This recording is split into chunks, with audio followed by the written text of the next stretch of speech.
Hello everybody, it's a beautiful day in the garden. Today I'll be showing you where and why you should plant flowers in the vegetable garden. Let's get right into it. Today I'll be showing you two different planting methods. One being transplants. I have two stock flowers that I just got from Lowe's yesterday, as well as this wildflower shade mix. Both are excellent ways to plant, and I'll show you why you should do each and what are the benefits. I'll begin with the transplants. There's many different reasons why you should plant flowers in your veggie garden. One of them being they attract bees. Bees are pollinators. Every plant loves pollinators, and most plants actually need pollination to fruit successfully. Not all of them do, but some of them do. Another reason why is they attract beneficial pests. There's pests that are bad for your garden and pests that are good. Many flowers actually attract beneficial pests, which eat on or protect your plants from the bad pests. So today I'll be planting two stock flowers. I'll be planting them in the edge of my garden where they receive full sun. And you must plant your flowers in an area where it's not gonna block out any of your other plants' sunlight, right? So I'll be planting them in the front of my bed, closest to the sun, right? But at the same time, it's away from my other plants. They won't be blocking out the sun, and actually they'll be shading out the seeds that I'm gonna plant right behind them. Because today it's October 13th, but it's still gonna be 85 degrees where I live in Southern California. You know, it's really, really hot here year round. And right now is actually the best time to plant seeds, because in the 65 to 85 degree range is the best temperature for seeds. They love the warmth. Most seeds actually would enjoy warmth more than the cold. So a time like this is the best time to plant them. This is what I'm using today. For the transplants, I'm using mycorrhizae. It actually helps the roots. It's a fungi which benefits all the processes that go on underground for the roots. And I'll show you an example. These bean plants I all transplanted. They are transplants and I didn't use mycorrhizae. This is how they look. Here's my other transplant that I did use mycorrhizae. As you can see, it's about twice as big as the rest of them, much greener, and it's growing much quicker, and it'll produce better at the end of the day. So I really recommend mycorrhizae for your transplants. I'll show you how to apply it, and it's quite simple. I'll be putting my flowers here and here. Then I'll be putting the shade mix behind them. I'll be germinating them. Broadcast is the way I will be germinating them. In the future, I'll get two more that'll go here and here. It'll make kind of a wall. That's what you want to do when you plant your flowers. You want to make almost a wall of flowers, a wall of beauty, not just for people to see, but also for the pests to see, as well as the bees. Sometimes if you hide your flowers, it'll be harder for the bees to see them. So you want to put them up in front for everybody to see their beauty. All right, everybody. First, I'll begin with this plant right here. You should be gentle taking it out the box, but honestly, these plants are very strong. As you can see, the roots are bound up in here. You can tell they really need to go if they start coiling on the bottom. If you see roots coiling on the bottom, they just can't wait to get out of their box, right? So what you're gonna wanna do is grab the bottom, separate it a little bit. Loosen up the roots. They've been in a box and they will grow out, but you're making it easier for them doing this. You know, you're kind of just gonna wanna tickle the sides, give it a nice little tickle. Maybe the whole bottom half, just loosen it up a little. Can't be too rough with these things, but they can withstand more than a beginner gardener would think.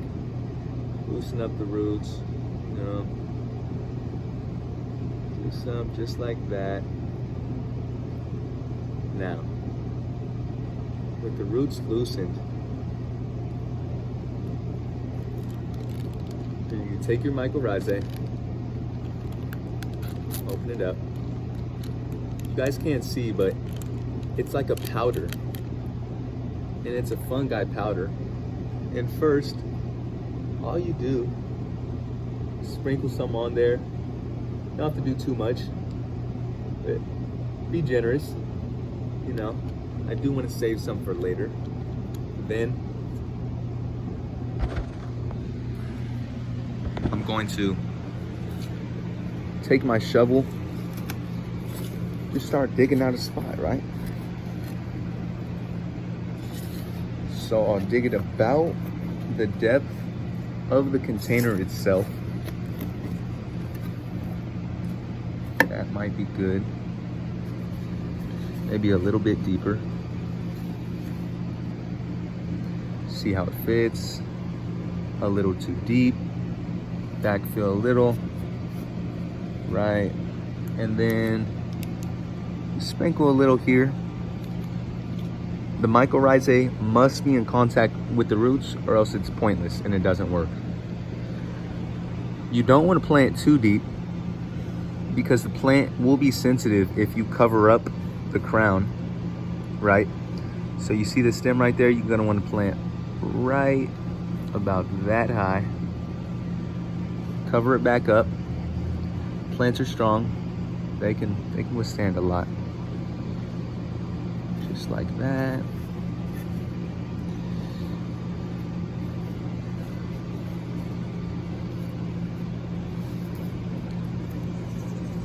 Pack it down a little, and that's all. All right, so I got them both planted. I'm gonna leave some space for the two that'll go here. I want the rest of the flowers in this area. So I'm just gonna put some depth into the soil here. And then this is the easy part. Get your mix. Wildflowers are super easy. Simple as that. Sprinkle them around. That's probably too much. And I don't like to backfill. I feel like it's best if you grab some soil somewhere else, sprinkle it on top. So then maybe I'll go like that. And they barely have to be covered up, just barely. You know, some of these actually don't like to be covered at all, such as poppies. They actually need light to germinate. So some of these seeds won't even be inside the ground. They really won't. They'll be on top. They'll see the direct sunlight. They'll feel the moisture. And that's what we need to do next. Water it all down before these get sad. And it's simple as that. All right, last step. Got my hose on. Just gonna wanna water it all in. I got it on a little too high, but they can withstand it. You know, water it all in. From afar is better. Guess I'll give everything a water. And just like that, you got your flowers, you got your seeds. Within 10 days, we'll see plenty of seeds popping up. And then you'll just pick the ones out that you don't want. It's called thinning. You're gonna move the ones you don't want, you're gonna take them out, leave the ones in that you do want. I'll keep you guys updated from there. And there you go. That's how you plant flowers in your vegetable garden. Hello everyone. Just wanted to show you guys, it's about 5 days later.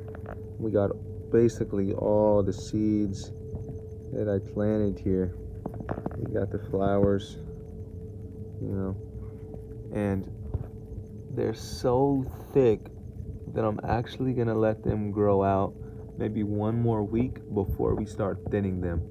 I'll give you guys an update video on when I thin them, but basically what you're gonna wanna do is look at how thick they are, and you're just gonna start plucking them out, leaving maybe a few every inch, and then as they get bigger, you leave the biggest and best ones, and that's how you do it. That's how you thin. Thanks for sticking to the end. See you guys later.